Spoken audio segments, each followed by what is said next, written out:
Hello, everyone. Welcome.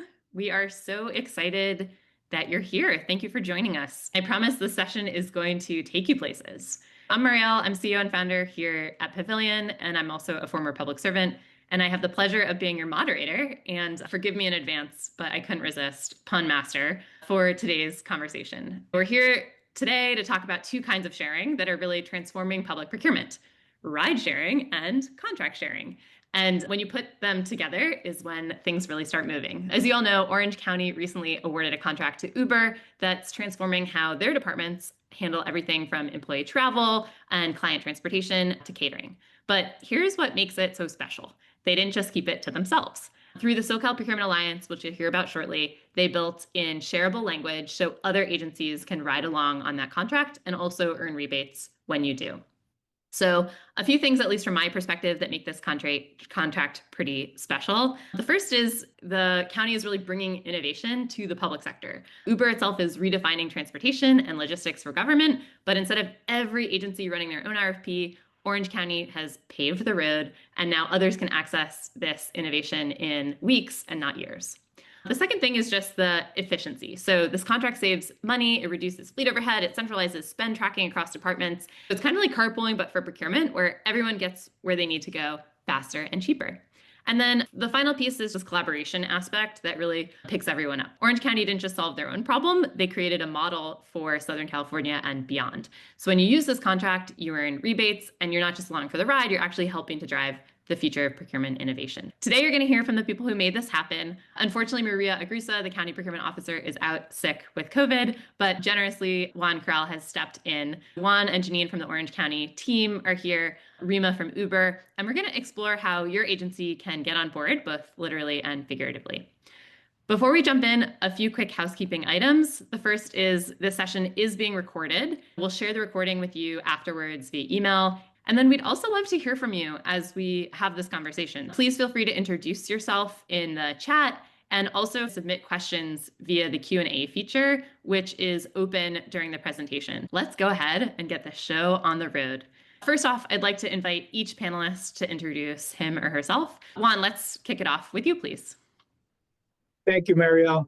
Hello, everyone. My name is Juan Corral, and I am the Assistant Deputy Director at the County of Orange Procurement Office. Really excited for this opportunity to share the partnership that we have been exploring with Pavilion as well as the Uber team. So really looking forward to this discussion.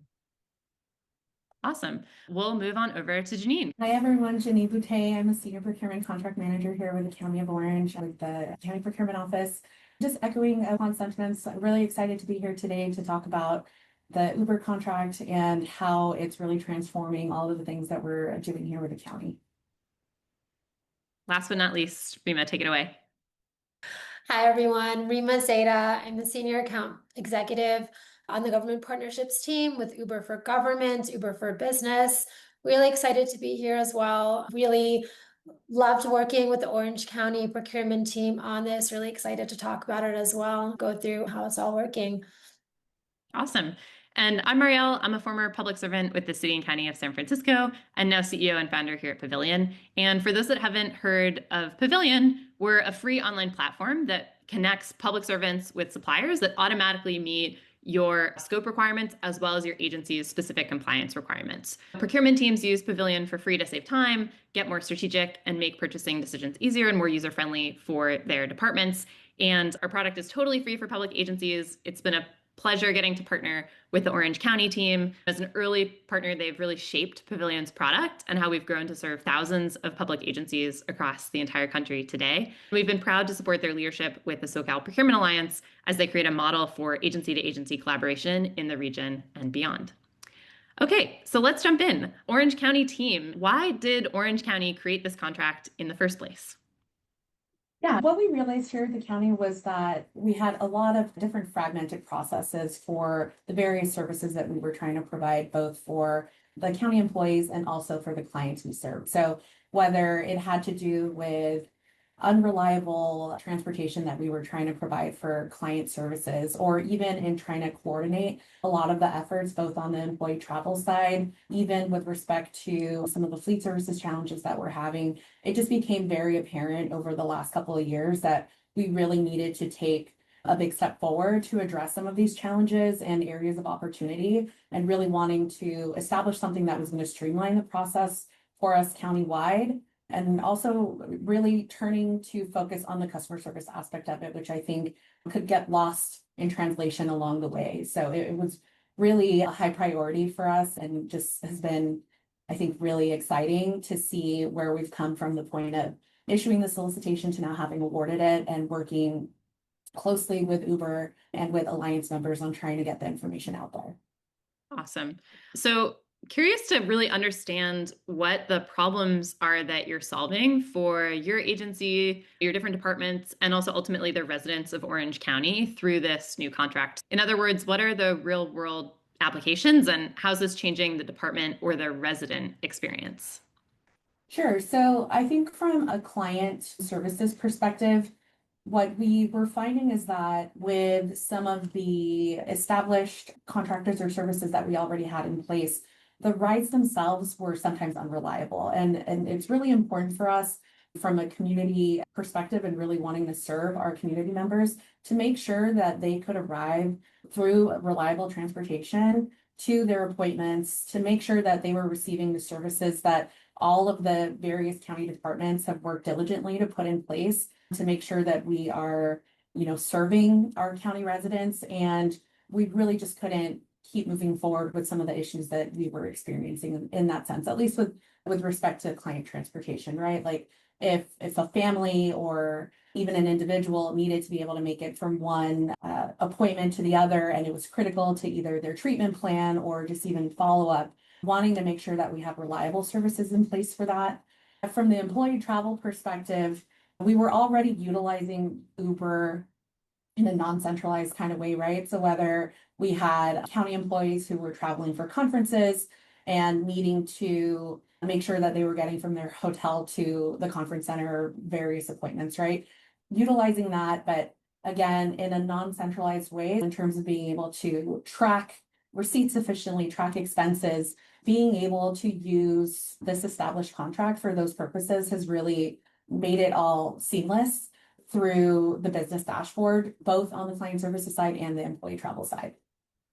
Awesome. So those are two use cases. I know when I was first learning more about this contract, I definitely had the employee travel use case in my brain as a consumer and someone that's used ride sharing. But the client transportation piece, I think, was really interesting because it was just a use case that I didn't automatically think about when I thought about Uber, making sure you can get individuals experiencing homelessness to their appointments, or people who are in need of medical appointments or are receiving certain social services and need transportation to actually get them to those services. An option for transportation is a really different end user, like resident experience that you're able to introduce for those members of our community. Rima, I know you had a couple others that you wanted to talk to as well that are here. So can you share some of those other use cases as well?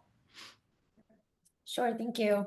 So when it comes talking about community support and emergency response or logistical support, I mean, we're constantly being told that governments, they really need the same three things that Janine mentioned. They want speed, they want flexibility, they want reliability.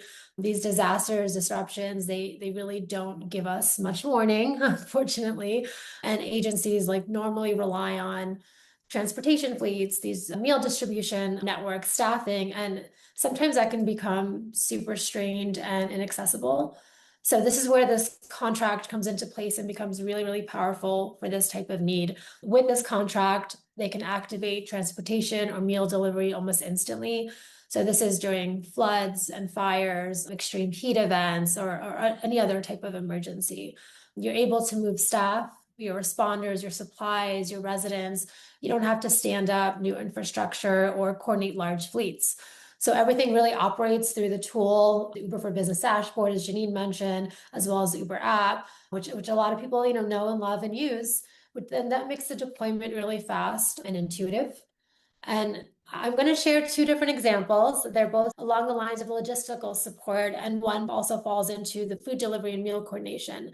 The first one being a real world example, talking about New York City public schools. There was a school bus driver shortage. This created major gaps in their student transportation. Thousands of kids were at risk of being late or missing school entirely.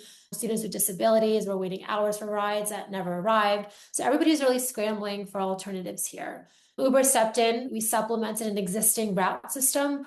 So we didn't really replace the yellow bus system, but filled in those gaps during this time. And this all had strict controls all through the dashboard. Approved pickup and drop-off points, time restrictions, full oversight for parents and the administrators. The goal here really was keep kids in school. Let's make this continuous. Let's not stop education here. And it worked. So the families had peace of mind. The students got to class. Operations continued even in this sort of staffing crisis. And so that's one example of it. Another, on the other side of the spectrum, and as I mentioned, this sort of goes hand in hand with the meal coordination, is San Diego County. They basically had a historic flooding last year. They used Uber to deliver meals directly to all the displaced residents who couldn't access them through shelters or community centers. This eased the burden on the emergency teams, ensured people stayed fed and safe. This also supported local restaurants, which was a big win, and also allowed for dietary accommodation. So all the dietary restrictions, it was very flexible, and this would have been nearly impossible through those traditional emergency meal distributions. So this type of flexibility is really why a lot of governments rely on us during these moments. This goes beyond. So logistical support, you have meal coordination. This is for government programs year round. We're talking programs for seniors, individuals in social service initiatives, workforce trainees, community events, meetings, you name it. So that helps with sort of improving reliability and getting that on-demand service. Awesome. Rima, for those who may be less up to speed on what we mean when we talk about meal delivery or like meal coordination, can you share a little bit more about that? I know, again, this was an area where I was like, oh, I didn't even think about Uber as an option here. So can you share a little bit more context about like what you're talking about in terms of the experience? Sure. So it's off our Uber Eats platform. So it's the same platform. If you've ever gotten a meal off Uber Eats, you're utilizing the same platform, but there are different sort of tools along with that. So you'll have the Uber Eats app that you can order from. We can do group ordering. We can do small box catering. We can provide, in the case of San Diego, we provide vouchers. So vouchers that could be used for rides and meals, where it's a credit to that person's account and they can utilize it to get a meal. Awesome. Yeah, I thought this was cool as like, I know at least coming from the public sector, we'd oftentimes too have like working sessions during lunch, and nice as an option to have kind of catering and being able to have food and meals at those small scale events as well from local businesses in the community. Okay, so maybe back, I think, Rima and Janine, to both of you. Can you summarize the key benefits here? Here are the use cases, but what's the overall impact and benefit that you expect the county to see through this partnership with Uber? Yeah, so I would definitely want to highlight the reliability and the visibility and just being able to have everything in like one very streamlined and like central location or dashboard, if you will, to be able to track expenses, to be able to work directly with the government team at Uber to make sure that we've been able to set up all of the departments and really address all of their specific needs has been probably like the biggest thing for us, aside from the tracking perspective and visibility that being able to utilize this contract has provided. Awesome. Okay, so I want to touch on an important piece here about the vision behind this contract, which is not only to serve Orange County departments and residents, but also a broader scope of impact. So, I think Juan probably, and Janine, can you share more about that vision? Absolutely. This actually goes hand in hand with the overall vision of the SoCal Procurement Alliance. And for the folks that are on the call that are not familiar with the SoCal Procurement Alliance, what that is a collaborative that is currently led by the county and includes cities within the county, neighboring cities, as well as special districts and neighboring counties that come together to essentially leverage the benefits of cooperative procurement in a more regional way where we can all share contracts and approaches from agency to agency, right? What it also gives us is the opportunity to, as a collective, come together and leverage market power to be able to negotiate better pricing and essentially better terms as well, right? So what's the overall value to that, right? The overall value is that it's going to improve efficiency through shared procurement expertise, right? It's all about, right now, it's all about proving the procurement function's value. And that is done through initiatives like this, as well as being able to be efficient and in an effective manner when establishing these types of partnerships. Yeah. Awesome. I remember meeting Maria, the county procurement officer, many years ago now, it feels like, and she was just kind of putting the idea of this initiative together. So it's been really awesome to see how the program has grown. And I know when she met and introduced it to me, it especially resonated because I was coming from the city and county of San Francisco, and there was a 2018 civil grand jury report that had come out in the Bay Area that had basically said, I think it was San Mateo as an example, that had basically said, hey, we local agencies, there are a lot of us in a region, we're all buying the same things, we're working with the same vendors, and yet we're wasting so much time and money. And I think that report had quantified it. Of the $700+ million that particular group of agencies spent, there was an estimate that they could save more than $100 million. So 1/7 of their total budget if they just coordinated on existing purchases that they were making better together. So it's been really exciting to see the SoCal Procurement Alliance put that collaboration infrastructure into place by hosting meetings, we've partnered together to build some of the contract infrastructure, and also to make, like you said, the expertise and experience available faster. I think one of the things that's so cool that is a procurement superpower is when we can set up the contracting infrastructure that makes an innovation in the public sector available faster to agencies, then all of our communities benefit from that innovation and that experience faster as well. I'd like to also understand the economics of sharing a little bit. So Juan, I know that wasn't something you touched on, but can you call out, there are these contracts Orange County creates, and I guess what's involved in creating a shareable contract? Yeah, no, absolutely. So the county has established a practice to where we include cooperative language in all of our contracts. What makes this one unique is that this one, anyone across the country, any agency across the country is able to tap into it and essentially establish their own contract through it. There is a fee that's included, but that fee that is included essentially is giving the rebate back to the agencies that are participating in the Regional Cooperative Agreement, or the RCA. Awesome.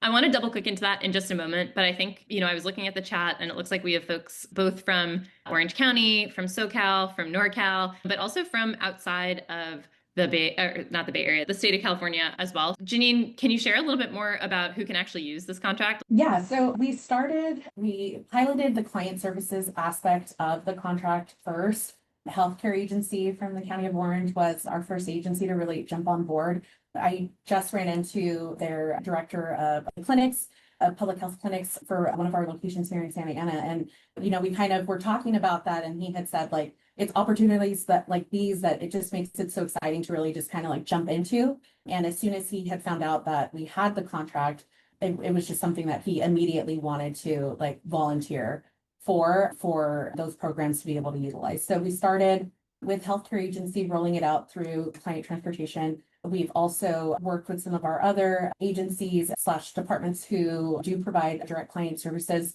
So I think we've already started that like warm handoff process with social services agency. And we just launched recently our countywide employee travel program. But I want to, kind of like pull it back to what Juan was talking about with the Procurement Alliance. It's not just county departments who can utilize this, right? Like really wanting to stress that. And not even just our Procurement Alliance members who are able to utilize this contract for their own purposes as well, right? I think maybe a couple months ago, there was Bay Area Procurement Alliance. Juan was in attendance for that.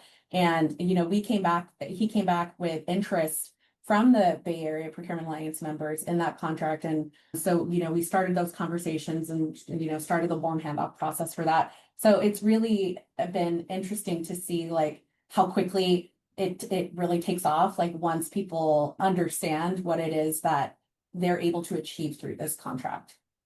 I remember being at that Bay Area Procurement Alliance conference, and there was a lot of excitement and some, I don't want to say like jealousy or envy, but I think just like, oh, wow, like Orange County got that done. Like, cool. That's so helpful because we've been looking to do that and meaning to do it for a while and know that could generate some value. And we're excited to leverage that work. So I think appreciation maybe is the right word, like appreciation for the county taking the lead there and getting that contract in place. So yeah, and I want to stress, as you shared, I think that the SoCal Procurement Alliance agencies throughout California. And my understanding too is that agencies outside of the state of California can also utilize this contract, and that Orange County has been intentionally broad with the language that you've included to make it permissive for other agencies across the public sector that might take advantage of it. Juan, you started describing some of the economics of contract sharing. And I think this is one of the pretty significant innovations of the SoCal Procurement Alliance's model, which is that rebate that you're granting to agencies that leverage it. So if I understand that correctly, it basically means that if I'm from a public agency and I'm spending, say, hundreds of thousands of dollars with Uber each year through the county's awarded contract, that I actually get a percentage of that spend back for my agency. Is that right? How does this work? It's specific to the cooperative contract language provision that we have within our contracts. We do include language with regards to the 2% rebate, right? So, and specific to this contract, but also the different cooperative contracts that we put in place, you do earn as an agency, like as you set up the contract itself, you're earning that rebate based off of like total spend over the contract term.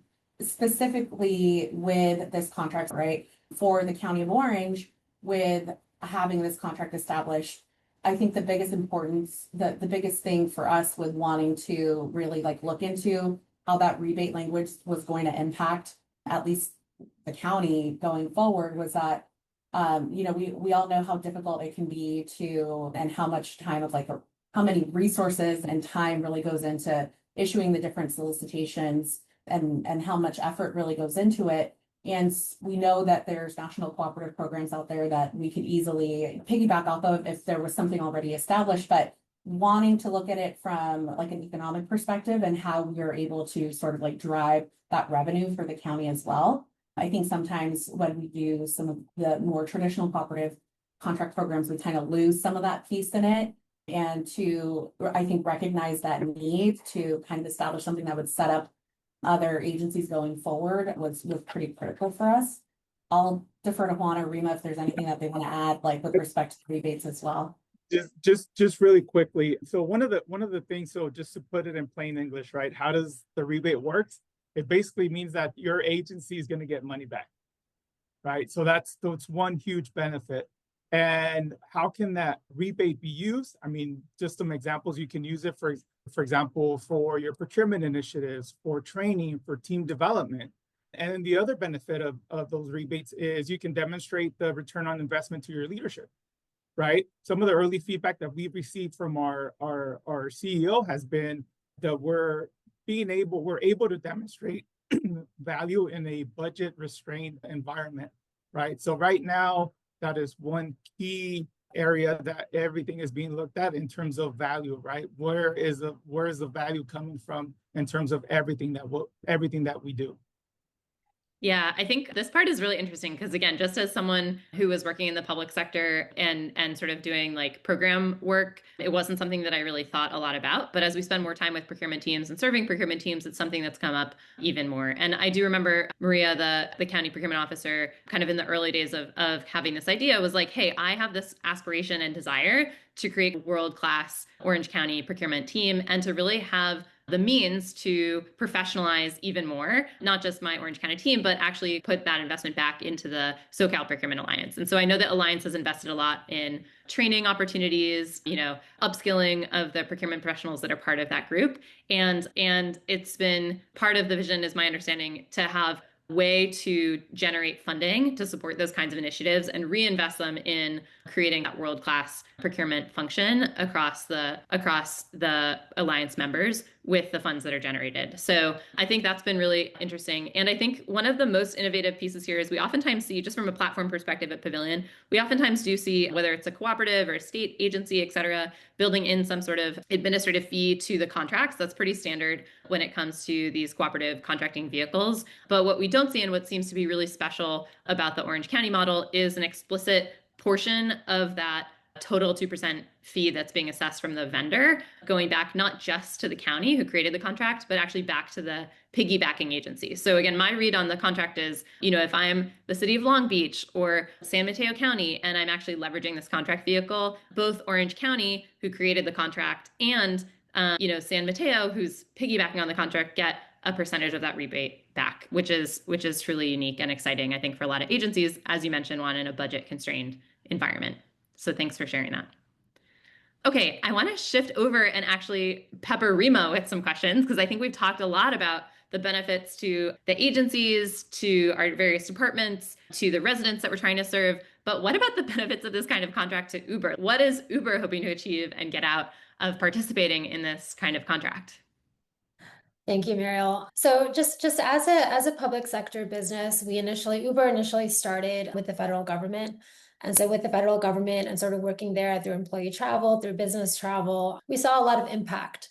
And that sort of bled into what can we do for the community. And so we started sort of this state and local business and coming in and helping departments and agencies and counties and cities and states. And the governments were coming to us because they were facing those real service delivery challenges.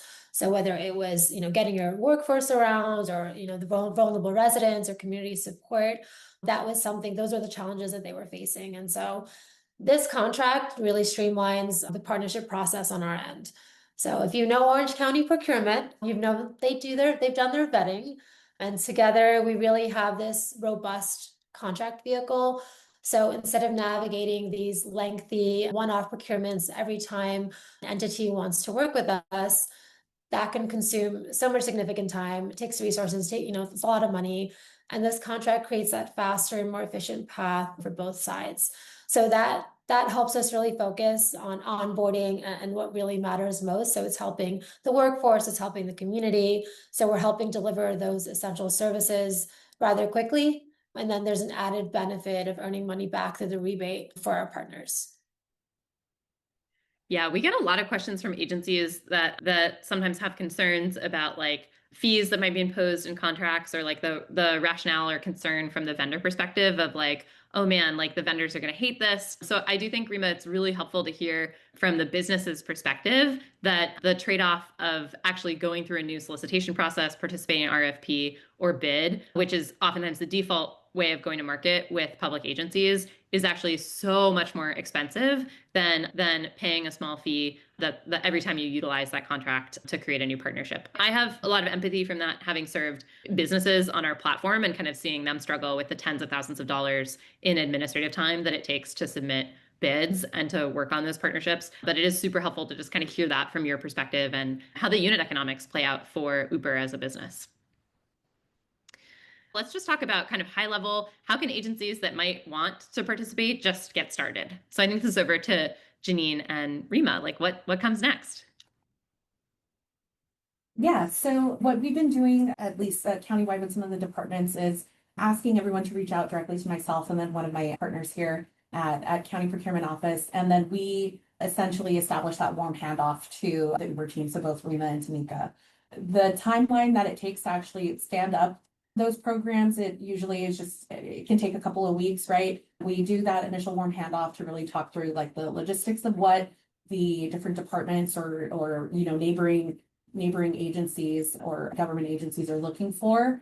And then just sort of like providing some of the historical information that we have with what that process looked like for us while we were trying to stand up the programs initially with healthcare agency. And then as we kind of moved along and, and really realized, okay, like based on our experience, what are some of the things that we can like give those interested parties ahead of time so that they can come into those warm handoff meetings prepared with all of that information. But timeline wise, it just takes honestly like a matter of weeks.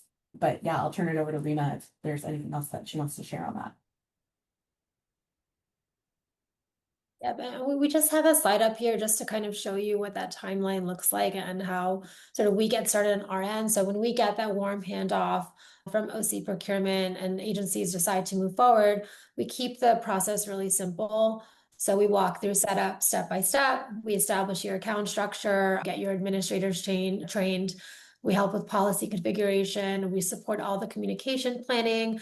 So all your staff and your program participants know exactly how to use the service. And you'll see that timeline here, as Janine mentioned, it really just takes a short amount of time, a short period. And we stay engaged throughout the whole launch and beyond. And so we're really, I'm sure Janine and everyone can attest to this, an extension of your team. We want to be there from start to finish, making sure we're helping with all the strategy and the planning and providing all the different resources that the county needs. Procurement has been great and sort of partnering and working together to create this resource page. It's a dedicated landing page. You can scan here, take a look at all the contract resources we have on there. So everything's all in one place, all sort of the documents and quick start guides, the training materials, FAQs, all of that are within this landing page. So you can scan it, see what we have on there, see all the benefits, all the different support items, and kind of get a sense of everything all in one place. Awesome. Okay, and then I just want to take a couple minutes to also share a couple of other resources that people can utilize to leverage this contract and find this contract, as well as the many others that the SoCal Procurement Alliance and the Orange County team have created. So this is the public-facing Orange County SoCal Procurement Alliance landing page, and I'll go ahead and drop this into the chat in case people want to follow along as well. But this is a page that we set up that just embeds a quick link to all of the Orange County and SoCal Procurement Alliance contracts in one place. So Orange County team members and folks across the Alliance, and again, even outside of the Alliance and beyond, can tap into this as a resource. And it basically automatically searches. So like if I'm looking for a patient transport and I hit search, I'm going to automatically see the contract that I'm looking for, which is hosted on Pavilion. Now, if I actually just want to go ahead and see all of the Southern California Procurement Alliance contracts, you can also just enter that as a query in Pavilion and we'll pull up the full list. And then you can filter within that list if you're looking for a particular vendor. In this case, I'm looking for the contract for Uber or anything else. And then the whole purpose of Pavilion is basically to make procurement easier and facilitate collaboration between procurement teams who know and care a lot about compliance and department users. So one of the things that we're responding to overall as a platform building free tools to support public agencies is this challenge that procurement teams often have, which is, I know my departments have a need, but they don't know the procurement process. And we end up basically having conflict internally because they've gone about the wrong thing. And by the time I get involved, I have to step in and clean it up and fix things. So we've built Pavilion to support procurement teams that are setting up their departments to take the right steps right from the beginning. So this is basically a really user-friendly way for you, if you're sitting in a department, or your procurement team, if you're supporting departments, to enter whatever it is that you need or you're looking for, and then automatically see suppliers that meet your scope needs, as well as your agency's specific compliance requirements. So behind the scenes, we're embedding your procurement thresholds, your preferences about what cooperative contract sources to utilize, your quoting policy, if you need a certain number of vendors to reach out to for informal quotes. So I'm just going to run a quick search here. And again, this is a free experience for those that are not familiar with Pavilion. You can go, you log in, and you can just use the tool. There's no charge for you as a public agency. So I'm logged in as an example here from a user from the city of Thousand Oaks, and I'm going to just enter patient transport here as a need. I'm going to go ahead and select the category. Again, these can be customized for your agency. Some of the departments that we work with or the teams that we work with have different purchasing thresholds for construction or services than goods. You as a department don't need to memorize those, but your procurement team does care a lot about them, and they will change who you see you can work with. And then I'm going to enter my budget. Behind the scenes, this is over the city's formal competitive threshold requirement, which means it's going to trigger the need for a new RFP or using a cooperative contract vehicle. But I, as a user, don't need to know that or have it memorized. I can just hit how much budget I'm planning to spend. And then I can go ahead and hit enter and see vendors that I can work with. Now, automatically here, we're showing only vendors on cooperative contracts. And I can go ahead and click into Uber as a result to see more information about the different kinds of offerings, agencies that have leveraged Uber, some use cases. We talked about these, but these are from other examples beyond Orange County. And then also all of those contract details as well. So I can click in, see the documents, and actually select this contract to use. Some folks were like, hey, where do I find these contract documents? And then when I want to reach out, so yeah, they're all here. You don't have to download them. You can search for them. You can download them if you want. And then when I want to reach out, I can just hit go ahead and email. And in this case, I want to work with one supplier. I know I want to partner with Uber, but if there were other requirements, say my agency has to get a couple of different quotes, I can also do that here.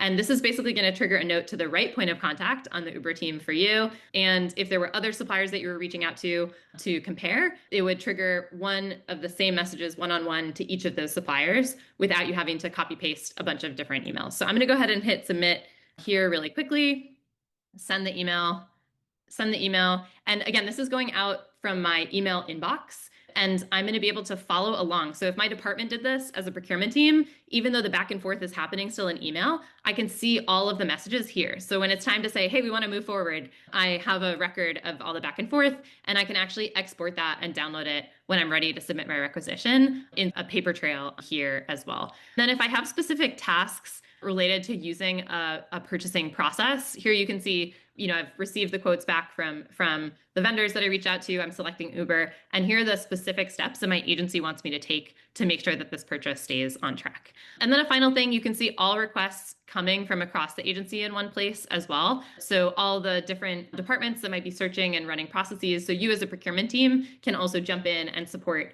if they're getting off track. So that's a little bit about how Pavilion can also support this particular use case with Orange County, the SoCal Procurement Alliance, and Uber, but also be a free resource to you and your procurement teams in how you leverage technology to make your procurement process a little bit more streamlined and easier for everyone. One final question, probably for the OC team, is just beyond leveraging this contract and the others that Orange County has already created, which are available to agencies across the country, how do you hope this work can help other public agencies? What's the broader aspiration here, or call to action, so to speak, for the agencies that are tuning in to this session? That's a great question, Mariel. And I think for us, the bigger vision is to continue to build a network of agencies that are able to share innovative contracts like the Uber contract, right?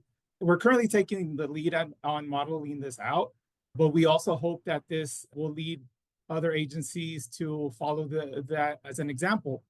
And then as an example, just something to start with can be other agencies including the cooperative language to their contracts, and then the contracts being shared on Pavilion so that we can all benefit from that approach.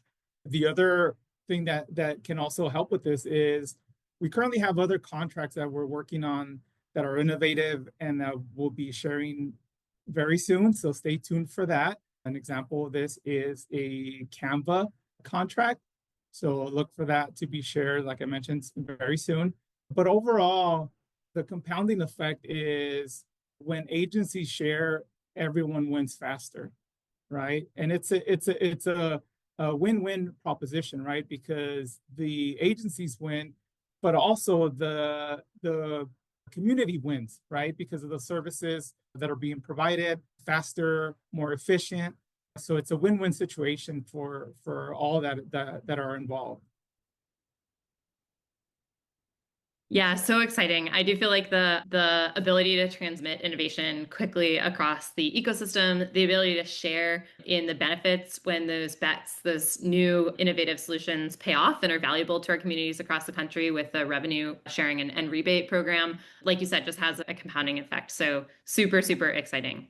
I want to share a couple of next step resources that are available to everyone, and then I'm going to turn it over for questions. So a couple of resources to highlight and recommendations in terms of next steps for everyone participating. You can sign up to use the Orange County Uber contract and access the streamlined procurement if any of these use cases resonate.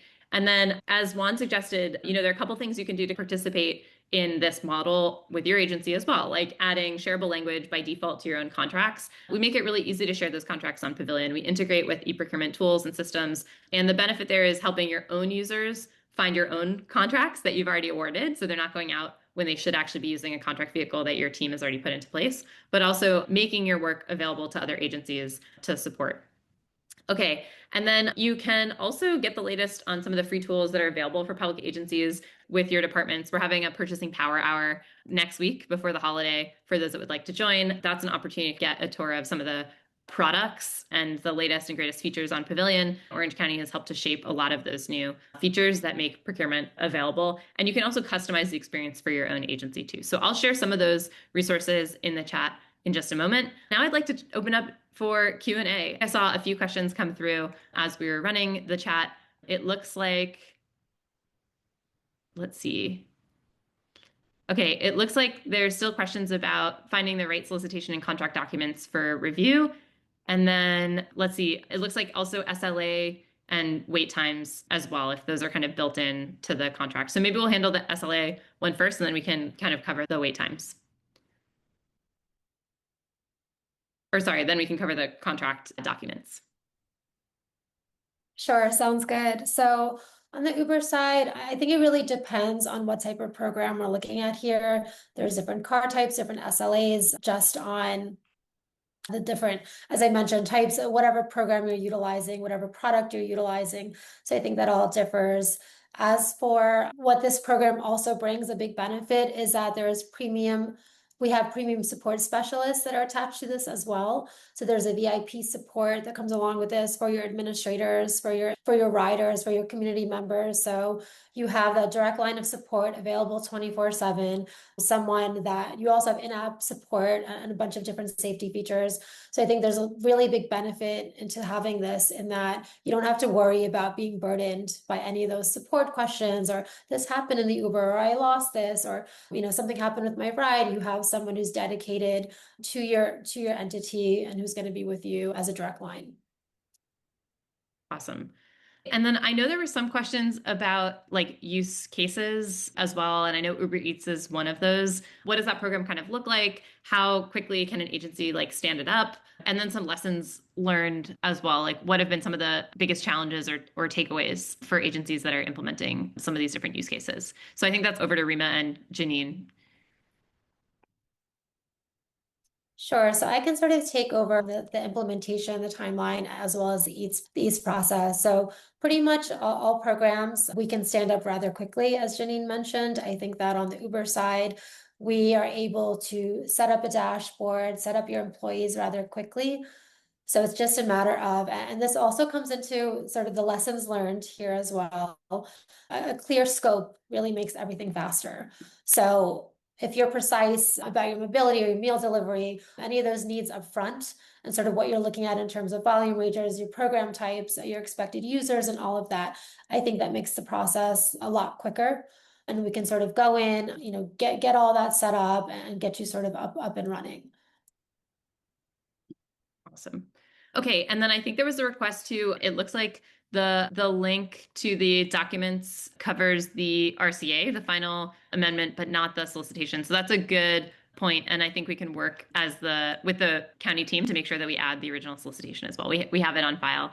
I think it's just not included in that package. So Courtney, I think you asked about that. So stay tuned, but that will be updated. I can promise at least by next week we can share those materials. Okay, and then we also had a question too about whether or not there's a program size requirements. There are program size requirements for agencies to take advantage. Orange County is, I think, the 5th or 6th largest county in the country. Not everyone is Orange County in terms of its size, scale, volume, et cetera. So Janine, Rima, how do you think about smaller agencies taking advantage of what's gotten in place? Yeah, I think there shouldn't be any issues with smaller agencies taking advantage of the Uber contract itself. I think understanding that, like you mentioned, the county of Orange is the 5th or 6th largest, but that doesn't mean that Uber isn't working with you directly to customize the various services and programs to meet your agency specific needs, right? So, and if I'm looking at it like in a comparison of what we're doing at healthcare agency with client transportation services and how those various dashboards were set up, without like getting too granular about it, that had to be set up in a very specific way, where if we were looking at another one of the county departments, it doesn't need to be set up that way, especially where the utilization is not going to be as high potentially, or there's not so many like nuances on needing to split out the tracking pieces. But in terms of the flexibility and ease with which we were able to partner with both Rima and Tamika to really meet the needs of the various departments that we're currently launching those programs with, it's very much doable. So there isn't a requirement on size to be able to utilize it. It's really more about, like Rima mentioned, providing that specific scope of work that you're looking to utilize the contract for, and then setting it up directly with them so that you're able, to do so in a successful manner. Awesome.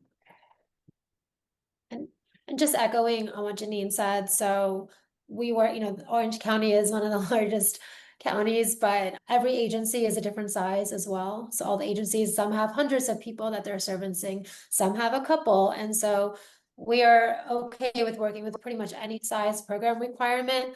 I think what everyone should know, though, that this contract can service many departments. So if you do have a small department that has 5 people, but you also have a larger one that has 300 people, kind of better to sort of get it all together and do the citywide, the countywide, all of that to sort of make sure you're not spending too much time on the procurement process. You have that one contract, and everyone who has the needs or the urgency to utilize it can utilize it. There was one more question I saw that came in that was around analytics reporting. I think Janine, you had kind of mentioned, hey, we get to see everything in a dashboard. So someone submitted a question that was like, what is that? What are you talking about in terms of like visibility or views or dashboarding or analytics that are available to public agencies? So can you share a little bit more about that and what that means? Yeah, so when we were working and I'll speak to, I want to say it applies both to the employee travel and to the client transportation services within the centralized model, is that so you basically have like 2 different types of users and what they're able to do. So there's the administrators and coordinators. The coordinators, so whether we're coordinating employee travel on behalf of a particular department or coordinating travel on behalf of a department for client transportation needs, that role is specific to just being able to actually set up those rides. The administrators have the ability to access that like real-time data, real-time reporting in terms of spend, in terms of rides that have been booked, whether they've been completed, whether there's been cancellation. So it is going to be like based on the role with which a specific individual has been set up. But we're not looking at, and I think this goes back to, what we kind of chatted about with some of the challenges and opportunities earlier in the conversation, was oftentimes like we weren't able to access that information unless we already had it established within those contracted services to receive monthly reports, but those were being done oftentimes in arrears, where we have that real-time live access to the data, and that transparency piece is there, which makes it, I think, all the better for us as government agencies when utilizing the services. One more quick question that came in, which was around what billing looks like especially if there are different funding sources for different programs. So perhaps, you have a client transportation funding source that's from a grant, or, you're accepting some other source of state or federal funding. Like, what does that look like in terms of how that's allocated and how billing is handled?